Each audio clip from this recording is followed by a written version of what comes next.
Good morning everyone. हम पढ़ रहे ऑप्टिक्स का लेज़र होलोग्राफी एंड फाइबर वाला चैप्टर और आज इस चैप्टर का थर्ड लेक्चर है। पिछले दो लेक्चर्स में हमने क्या देखा?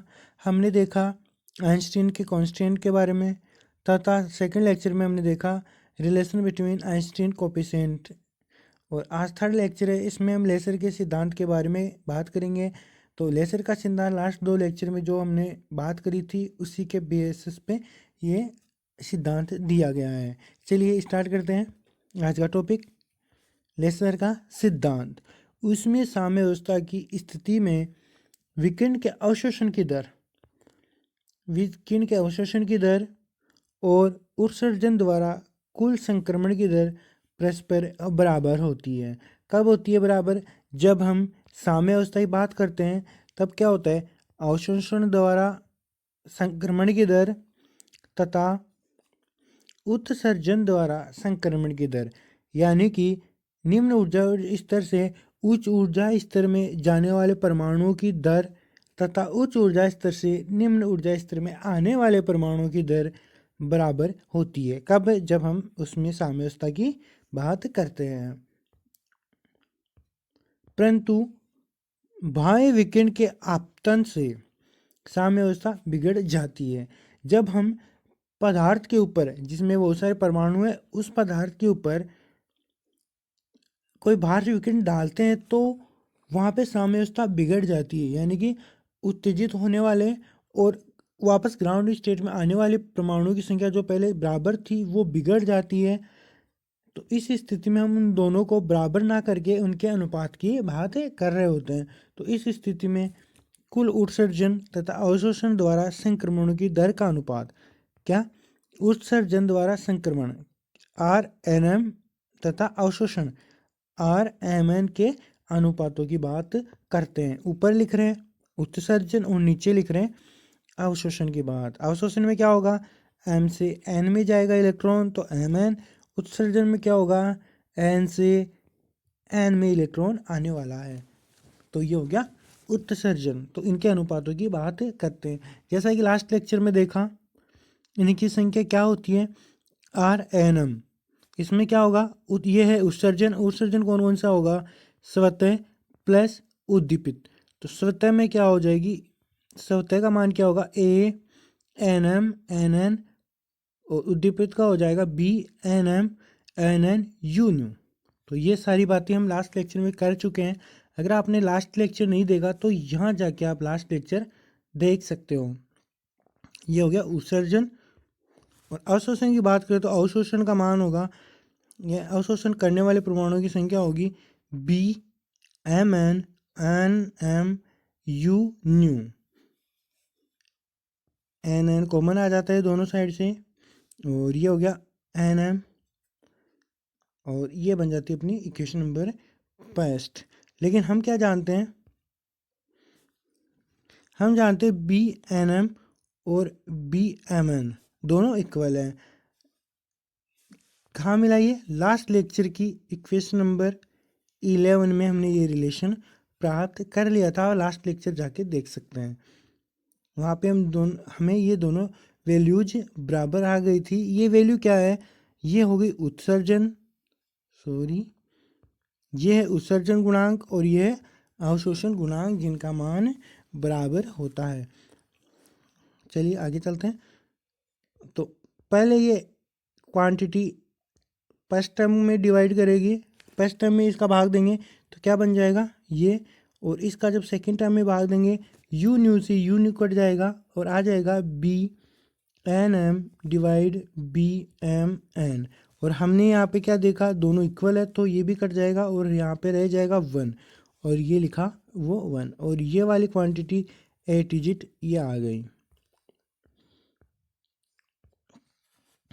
आगे, लेज़र प्रक्रिया के लिए निम्न दो प्रतिबंध आवश्यक रूप से संतुष्ट होने चाहिए। कौन कौन से प्रतिबंध हैं?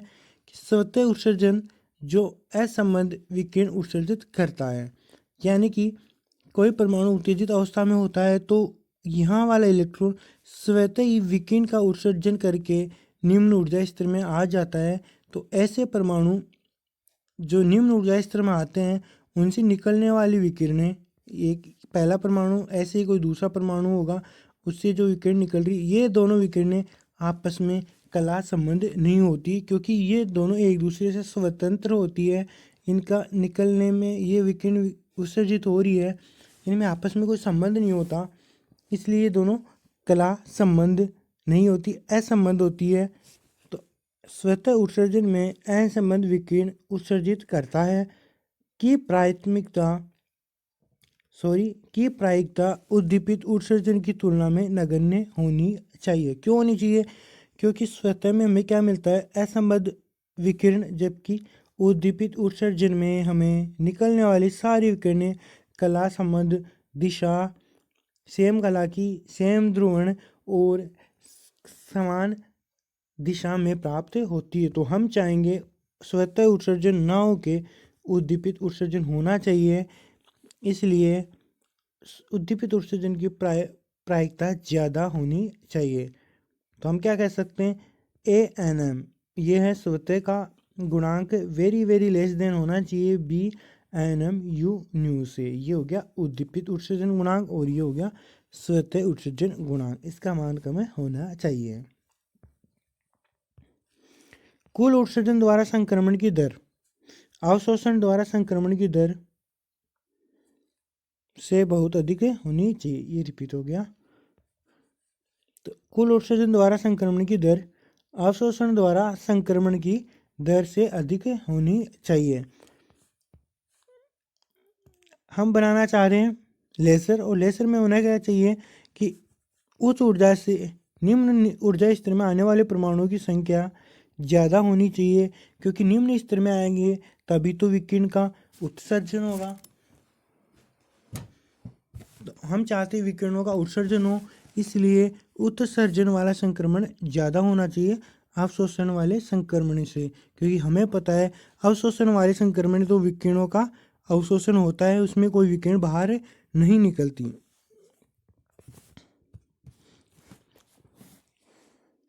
तो प्रथम प्रतिबंध क्या आया था अपने पास? ये, और हम क्या जानते हैं? BNM और BMN दोनों इक्वल है, तो इसकी जगह क्या लिख सकते हैं? ये हम जानते हैं, तो इसकी जगह क्या लिख सकते हैं? BMN।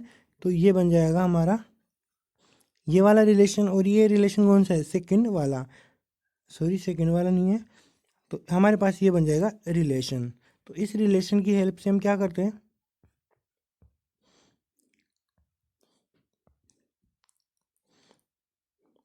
तो यहाँ पे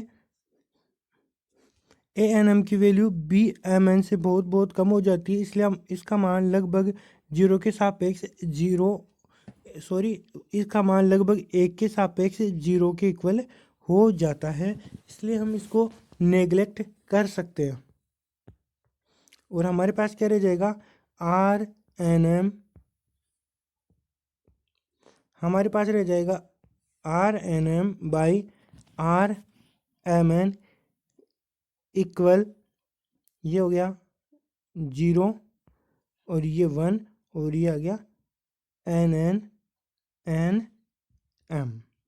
ये होगी क्वेश्चन नंबर 2।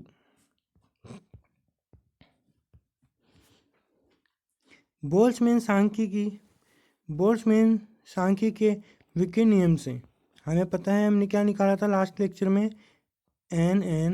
NM की वैल्यू क्या थी? e⁻ℏ/kT। अगर m ऊपर होता तो यहाँ पे प्लस आ जाता, तो ये हमने लास्ट लेक्चर में भी देख लिया था। तो हमारे पास ये वैल्यू आई थी, इसका मान हम यहाँ रख देंगे, तो क्या बन जाएगा? RNM बाई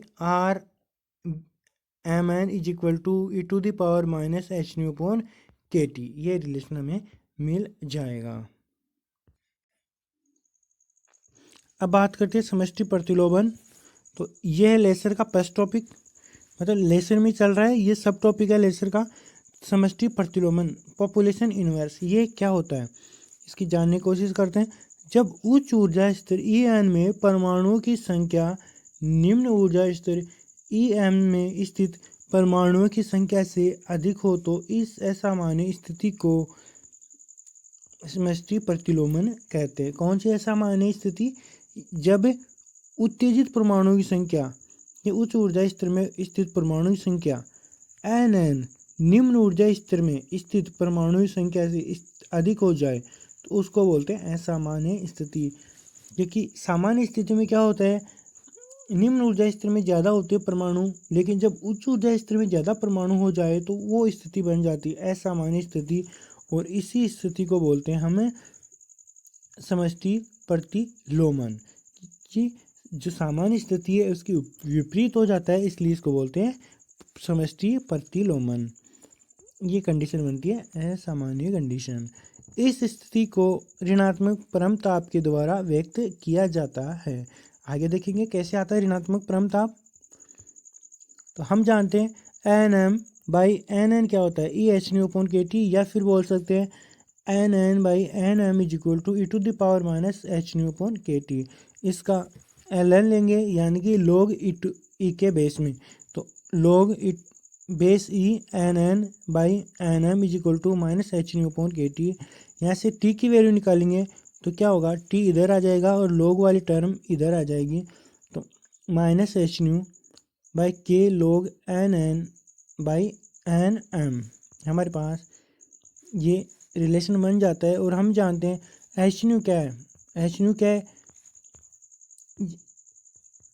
En और Em, ये निम्न एनर्जी लेवल, ये हायर एनर्जी लेवल, इन दोनों के एनर्जी गैप ही के तो इक्वल है, यानी कि En - Em =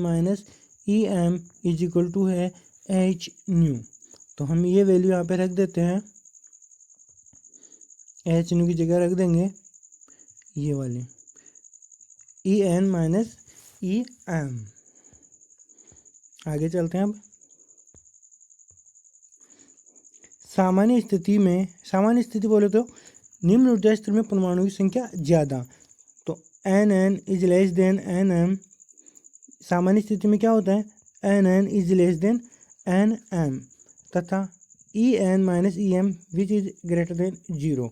उच्च ऊर्जा स्तर में एनर्जी ज़्यादा होती है निम्न ऊर्जा स्तर कंपैरिजन में, इसलिए दोनों का अंतर तो पॉजिटिव होगा ही। और सामान्य स्थिति की बात करें तो निम्न ऊर्जा स्तर में परमाणुओं की संख्या ज़्यादा होती है, तो NN की वैल्यू NM से कम होगी। और अपने पास यहाँ पे क्या है, अगर इसको गौर से देखें तो log NM, इसकी वैल्यू कम है, इसकी वैल्यू ज़्यादा, यानी कि कम वैल्यू में बड़ी वैल्यू का भाग जा रहा है, तो ये वैल्यू 1 से कम हो जाएगी। जब हम किसी 1 से कम वाली वैल्यू का log लेते हैं तो हमें log का मान नेगेटिव मिलता है। तो हमें क्या पता चला, सामान्य कंडीशन में इस log की वैल्यू हमें मिल जाएगी नेगेटिव, और इस पूरी टर्म के बाहर लिखा हुआ है ये नेगेटिव, तो नेगेटिव मल्टीप्लाई नेगेटिव होके ये बन जाएगी पॉजिटिव, और हमें जो टेम्परेचर T है इसकी वैल्यू पॉजिटिव मिल जाएगी। तो हम क्या कह सकते हैं कि सामान्य कंडीशन में जो टेम्परेचर होता है वो पॉजिटिव होता है। देखिए आगे लिखा हुआ, इसलिए निकाय का परम ताप सदैव धनात्मक होता है, परंतु समष्टि प्रतिलोमन की असामान्य स्थिति में, समष्टि प्रतिलोमन की बात कर रहे हैं तो इसका मतलब क्या हुआ, ऊपर वाले ऊर्जा स्तर में परमाणु की संख्या निम्न ऊर्जा स्तर से ज़्यादा होगी, मतलब NN is greater than NM, NN is very greater than NM। और हमारे पास क्या है, log NN/NM, यहाँ पे ये वैल्यू बड़ी होगी तो बड़ी वैल्यू में छोटी का भाग देते तो ये वैल्यू 1 से हमेशा बड़ी होगी, तो जब ये 1 से बड़ी होती है तो इसका log लेंगे तो log हमेशा पॉजिटिव ही मिलना है। तो हमें क्या मिलेगा, यहाँ पे log की वैल्यू पॉजिटिव मिलेगी, और पॉजिटिव के बाहर यहाँ पे नेगेटिव, तो नेगेटिव मल्टीप्लाई पॉजिटिव ये रहेगा हमेशा नेगेटिव। तो ऐसा करके हमें क्या मिल जाता है, टेम्परेचर की वैल्यू नेगेटिव में, यानी कि असामान्य कंडीशन में टेम्परेचर हमें नेगेटिव मिलता है। तो असामान्य स्थिति में NN is greater than NM, En - Em जो पॉजिटिव होता ही है, इसलिए समीकरण 4 का मान पॉजिटिव प्राप्त होता है। तो समीकरण 4 हमें समीकरण 4 हमें नेगेटिव प्राप्त होता है। इसलिए समष्टि प्रतिलोमन वाली अवस्था को ऋणात्मक ताप अवस्था भी कहते हैं। जिस माध्यम में समष्टि प्रतिलोमन की अवस्था उत्पन्न होती है उसे सक्रिय माध्यम कहते हैं। सक्रिय माध्यम क्यों बोला? क्योंकि ये वो माध्यम हो गया जब हम लेसर बना सकते हैं। हम क्या चाहते हैं? लेसर बनाना। तो लेसर बनाने के लिए क्या होना चाहिए? ऋणात्मक ताप अवस्था या समष्टि प्रतिलोमन। इसलिए इसको क्या बोलेंगे? सक्रिय माध्यम। क्योंकि अब हमारी डिवाइस बनाने के लिए ये जो मीडियम बना, जो भी पदार्थ है वो एक सक्रिय माध्यम में आ गया, अब उसका लेसर बनाया जा सकता है। तो समष्टि प्रतिलोमन के लिए परमाणु को निम्न ऊर्जा स्तर से उच्च ऊर्जा स्तर में उत्तेजित करने को पंपन कहते हैं। कि लेसर बनाने के लिए हम जानते हैं कि उच्च ऊर्जा स्तर में परमाणु की संख्या ज़्यादा होनी चाहिए। तो सामान्य ऐसे तो होता नहीं है। हमें क्या करें? हमें कुछ वर्क करके इनको निम्न ऊर्जा स्तर से उच्च ऊर्जा स्तर में पहुंचाना पड़ेगा। इसी को बोलते हैं पंपन। ये पंपन। अब इसकी डिटेल में बात करेंगे नेक्स्ट लेक्चर में। पंपन क्या होता है, कौन कौन से उपकरण है पंपन करने के, वो नेक्स्ट लेक्चर में बात हो जाएगी। इससे पहले हम आगे और देख लेते हैं। थर्ड पॉइंट, लेसर प्रक्रिया के लिए प्रतिबंध। अब प्रतिबंध बात करते हैं, कौन कौन से प्रतिबंध आए लेसर बनाने के लिए। सबसे पहले हमें पता है कि उच्च ऊर्जा स्तर में परमाणु की संख्या ज़्यादा होनी चाहिए, यानी कि Nn is greater than Nm। और इसको क्या बोलते हैं? समष्टि प्रतिलोमन। आपतित विकिरणों का वर्णक्रम ऊर्जा घनत्व अधिक होना चाहिए।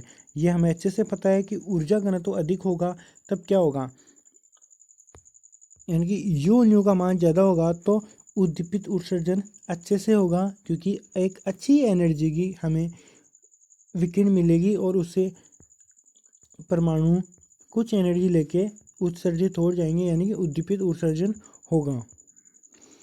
और Nm बाई Bnm का मान कम होना चाहिए। ये हमने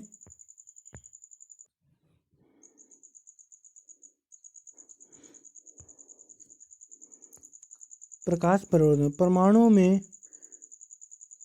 विकिरण के उद्दीपित उत्सर्जन द्वारा प्रकाश का प्रवर्धन कराने के लिए